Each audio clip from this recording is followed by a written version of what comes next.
Si vous avez des douleurs à la mâchoire et ou cervicale le matin en vous réveillant, si vous réveillez votre conjoint ou conjointe à cause de vos grincements de dents, si vos dents présentent une usure anormale, vous êtes sûrement bruxomane nocturne, c'est-à-dire que vous faites du bruxisme pendant la nuit.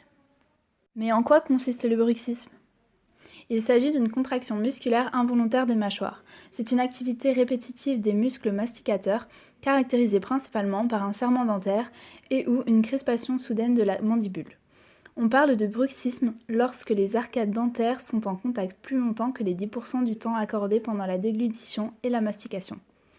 On estime que 60 à 70% de la population avait eu au moins un épisode de bruxisme au cours de sa vie. Il affecte autant les hommes que les femmes.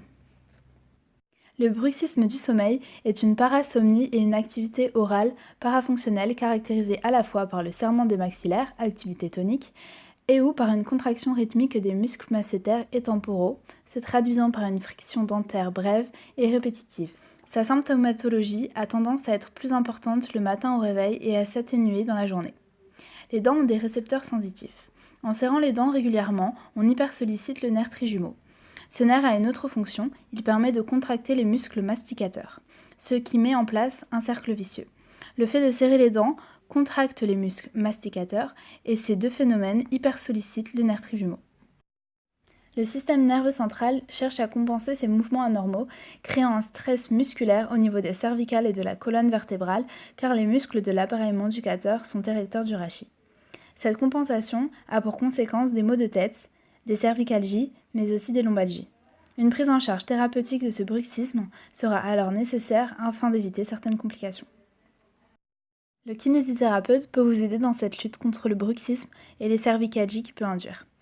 Il peut agir pour soulager les douleurs occasionnées en mettant en place des étirements des muscles masticateurs, en redonnant une mobilité aux cervicales, en massant le crâne, les muscles cervicaux et masticateurs. Il peut également jouer un rôle dans la prévention par le biais de l'éducation thérapeutique. En effet, il peut donner des conseils à son patient ainsi qu'apprendre à son patient des auto-exercices faisables chez soi visant à détendre les différents groupes musculaires mis en cause.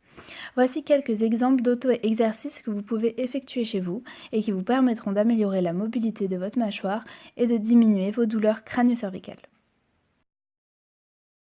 Exercice 1.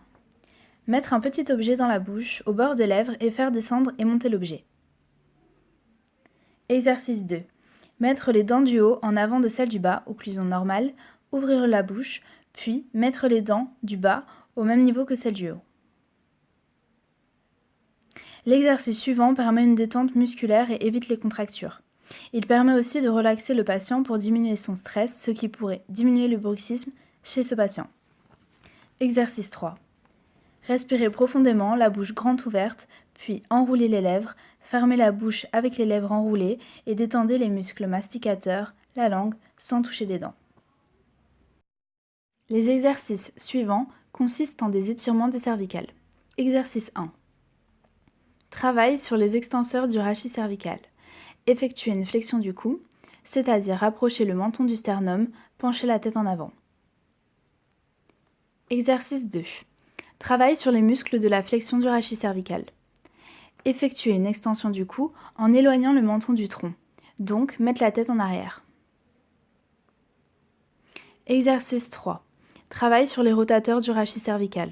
Effectuez une rotation consistant à regarder sur le côté et des inclinaisons correspondant à un rapprochement de l'oreille et de l'épaule.